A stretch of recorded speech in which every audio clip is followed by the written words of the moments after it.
और पैसे से इस प्रकार चिपकने का क्या मतलब है। तो चाणक्य भी बोलते हैं कि पैसे की तीन ही गति होती है, रुपया की तीन गति होती है। एक तो भोग, दूसरा दान और तीसरा नाश।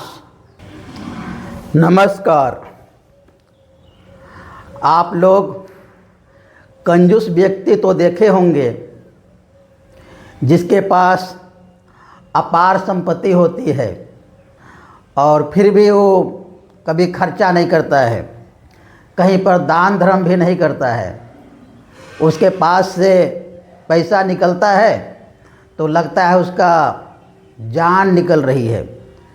इस प्रकार का आदमी आप अपने अगल बगल में, अपने आस पड़ोस में ज़रूर देखे होंगे। और उससे भी बड़ा होता है एक मक्खी चूस। मक्खी चूस का मतलब होता है कि दूध में यदि मक्खी गिर जाए तो मक्खी को निकाल करके मक्खी में जो दूध लगा हुआ है उसको चूस करके वो मक्खी को फेंकता है। इतना कंजूस होता है, इसको बोलते हैं मक्खी चूस। तो बाबा श्री श्री आनंद मूर्ति जी इससे भी बड़ा कंजूस के बारे में बता रहे हैं, जो मैं इस वीडियो में आप लोगों को बताऊंगा। एक सेठ था, वह हमेशा दुकान में बैठे रहता, पैसा गिनते रहता और घर परिवार में क्या हो रहा है, किस चीज़ की आवश्यकता है, किसी की कुछ भी खोज खबर नहीं करता। और उस सेठ का एक नौकर था। तो उस सेठ को एक दिन बहुत पेट में दर्द हुआ। अब पेट में दर्द हुआ तो अपना मुंशी को बुला रहा है। मुंशी को बुलाते हुए बोल रहा है, ओ मुंशी मर गयो, मुंशी मर गयो, मर गयो रे मुंशी मर गयो। इस प्रकार का बोल रहा है वो। तो मुंशी आया और मुंशी बोला सेठ को कि सेठ जी क्या हुआ, क्यों इतना चिल्ला रहे हैं, क्या बात है, और आप ऐसा क्यों बोल रहे हैं कि मुंशी मर गयो, मुंशी मर गयो। मैं थोड़े मर रहा हूँ, आप ना मर रहे हैं तो आपको बोलना चाहिए कि सेठ मर गयो, सेठ मर गयो, ऐसा बोलना चाहिए। आप बोल रहे हैं मुंशी मर गयो, मुंशी मर गयो। तो सेठ जी बोले कि छोड़ो सब बातों को, और अभी बहुत मेरे पेट में दर्द हो रहा है, इसका कुछ उपाय करो। तुम बताओ कि क्या करने से थोड़ा पेट का जो यंत्रणा है, दर्द है, वो थोड़ा ठीक हो जाएगा।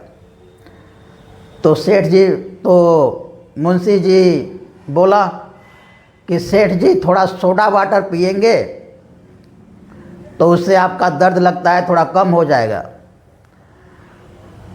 तो सेठ जी बोले सोडा वाटर, कितना दाम लगेगा सोडा वाटर का।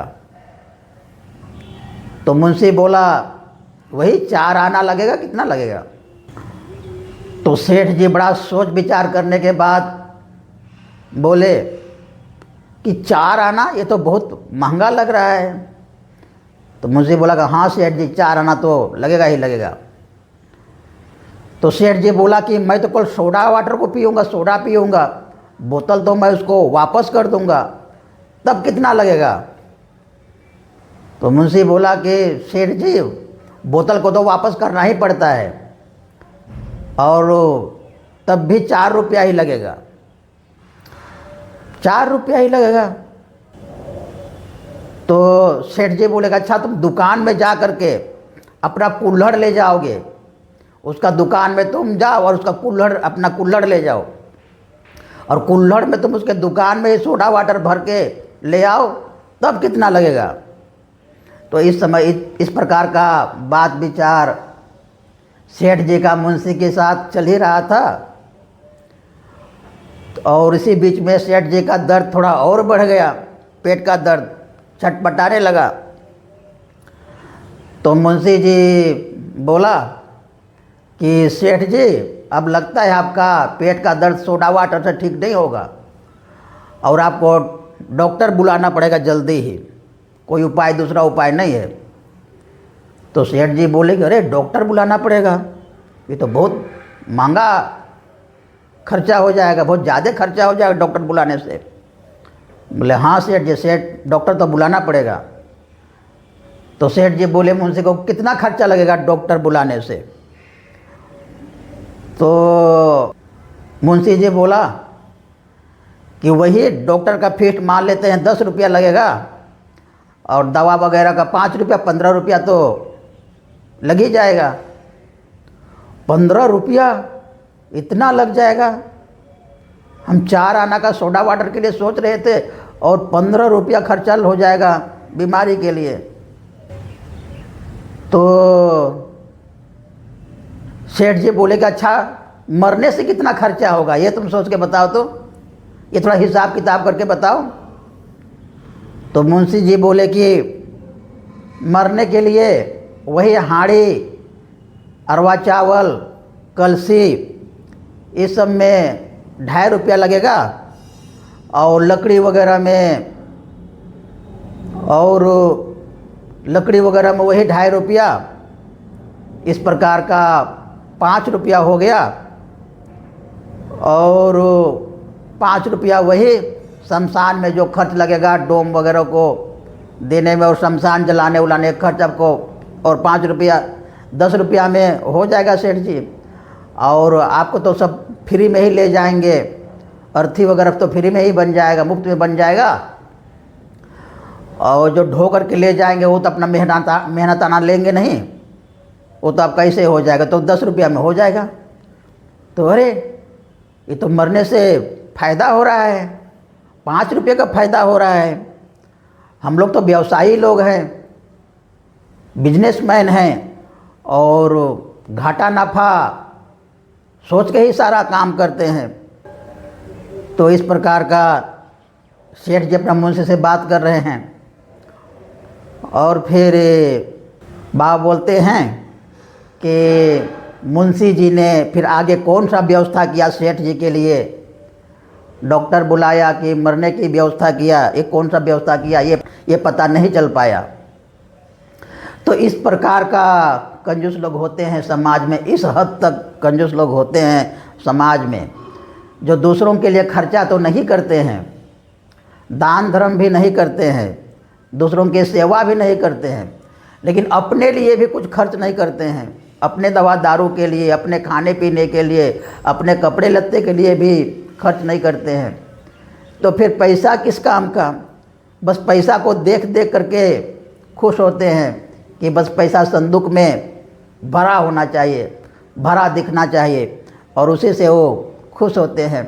तो इस हद तक कंजूस होते हैं कुछ लोग। तो पैसे का क्या काम है? पैसे का तो वही काम है कि आपकी शारीरिक आवश्यकताओं की पूर्ति करे, और आपको साधना में परमात्मा की तरफ बढ़ने में एक सुगम रास्ता दे। पैसा आपकी जो शारीरिक आवश्यकताएं हैं उसको इजीली पूर्ति कर दे, और बार बार आपका मन इन सब चीज़ों में नहीं लगे, इन सब चीज़ों से मुक्त हो जाए, और आप निश्चिंत होकर साधना, ध्यान, परमात्मा का भजन भक्ति कर सकें। इसके लिए पैसे की आवश्यकता है। और पैसे से इस प्रकार चिपकने का क्या मतलब है? तो चाणक्य भी बोलते हैं कि पैसे की 3 ही गति होती है, रुपया की 3 गति होती है। एक तो भोग, दूसरा दान, और तीसरा नाश। भोग का मतलब होता है कि आदमी इस पैसे को जितना अपना काम में ले ले, काम में उपयोग कर ले, भोग। और दूसरा दान, उस पैसे को दान कर दे, अच्छे कामों में लगा दे उस पैसा को, तो उसका सदुपयोग हो जाता है। तो और पैसे का फिर क्या होगा जो बच जाएगा उस पैसे का? उस पैसे का नाश ही होगा, बैंक वगैरह में ऐसे पड़े रहेगा, कुछ दूसरे लोग खाएंगे। अभी हम लोग बैंक में देखते हैं कि बहुत सारी बेनामी पैसा ऐसे बैंक में पड़ा रहता है, करोड़ों करोड़ रुपया, सब कोई खोज खबर नहीं होता है। तो इसलिए आदमी को संपन्न होने के बाद भी पैसे का किस प्रकार सदुपयोग करना चाहिए, ये ज्ञान होना चाहिए। और ये ज्ञान नहीं होने से आदमी उसी का गुलाम हो जाता है, धन का गुलाम हो जाता है। धन रहने के बाद भी उसके पीछे पीछे जीवन भर दौड़ते रहता है और अंत में उसको कुछ भी नहीं मिलता है, सब कुछ को छोड़ के जाना पड़ता है। तो बाबा श्री श्री आनंद मूर्ति जी गल्फ संचयन में ये कहानी बताए और इससे हम लोगों को शिक्षा लेनी चाहिए कि पैसे का सदुपयोग करना चाहिए और केवल पैसा को ही जीवन का लक्ष्य बना करके नहीं जीना चाहिए। नमस्कार।